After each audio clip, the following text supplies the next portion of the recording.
Okay, made it to the top. Beautiful sight.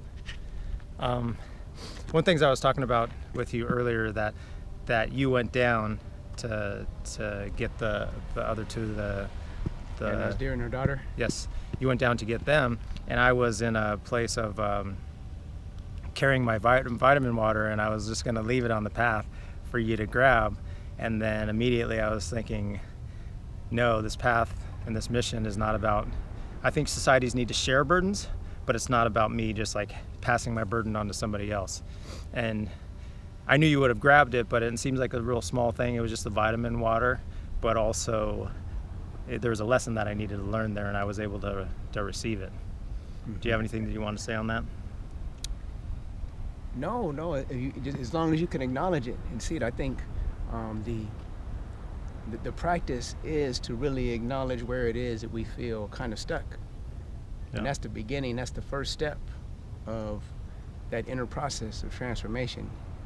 A lot of people, they feel stuck or they feel tension, they feel stress, but they do other things to not think about it, or they take the easy way out and not deal with it. They would have left the water bottle, the bottle there, that vitamin water, and you acknowledged that place within you that was feeling stuck. That's the first step right there. So, and then you took action.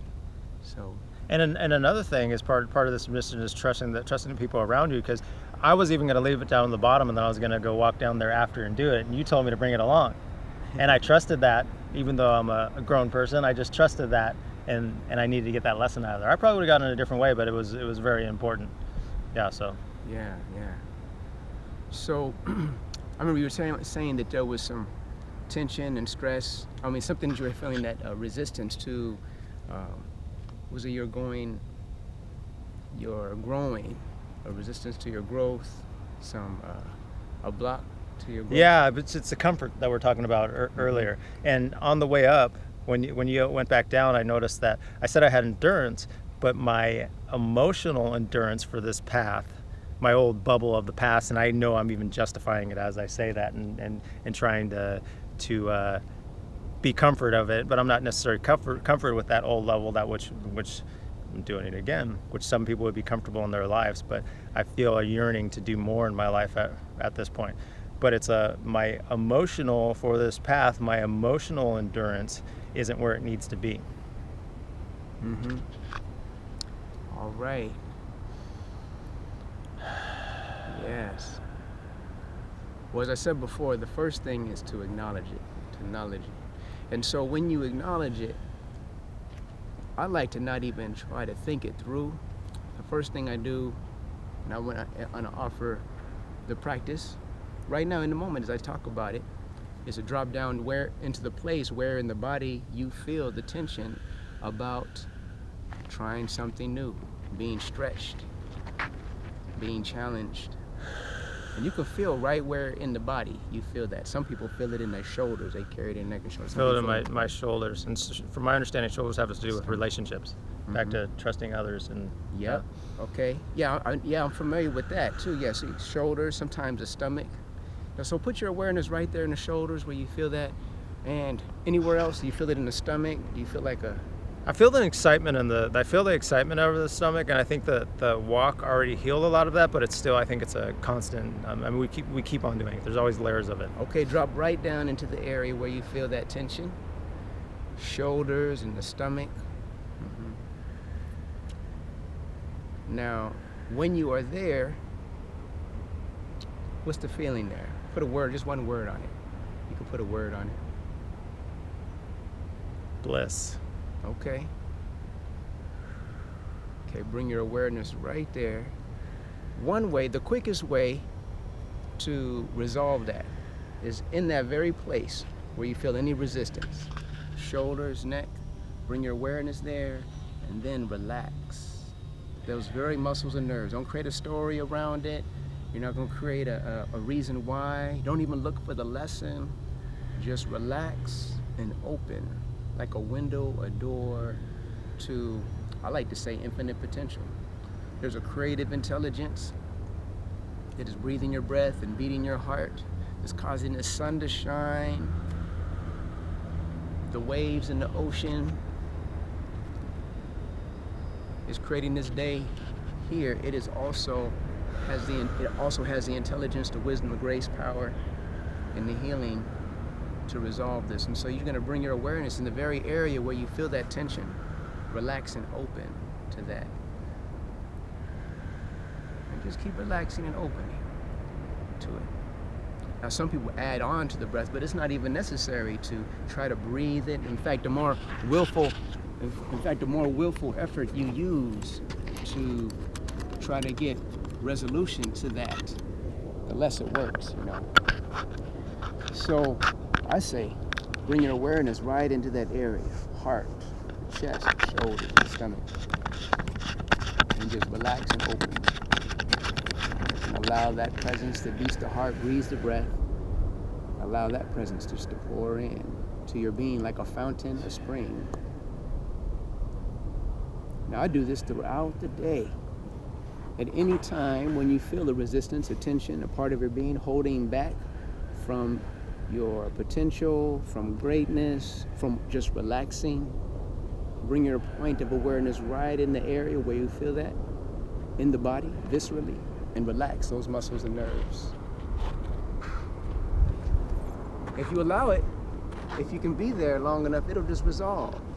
That area will shift and change. Sometimes a different area will come up, or you feel a deeper place that needs to be resolved, and let your awareness drop down into there.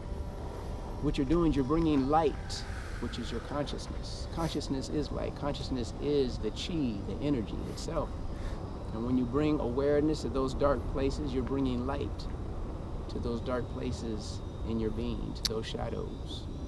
You know, one of the things that opened this up was I hadn't been doing free. I have my practice. I'm doing a lot of that stuff during the day, but I wasn't starting my day or ending my day with the freeform yoga that you do, because I was like so afraid that, because it's like about getting people involved. I was so a thing that I'd be thriving as that lone wolf, and this could be my story.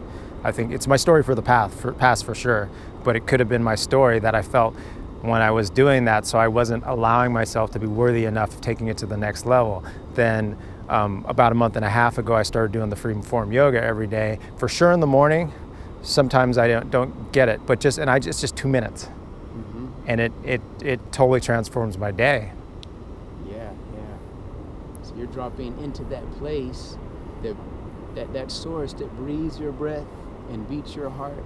It allows the immune system and all those systems to reproduce cells and keep the body healthy. That causes flowers to bloom, grass to grow, the waves in the ocean, the day to come. You're tuning in to that creative intelligence and letting it move your body. You're getting a visceral feeling of what it feels like to be moved by that cosmic energy, that creative intelligence that moves and breathes all things, versus, or I should say, like in contrast to moving from our individual willful mind, where that part of our mind is always me against the world. I got to do that and acquire that and do this thing or do that thing. And that's where people get overwhelmed.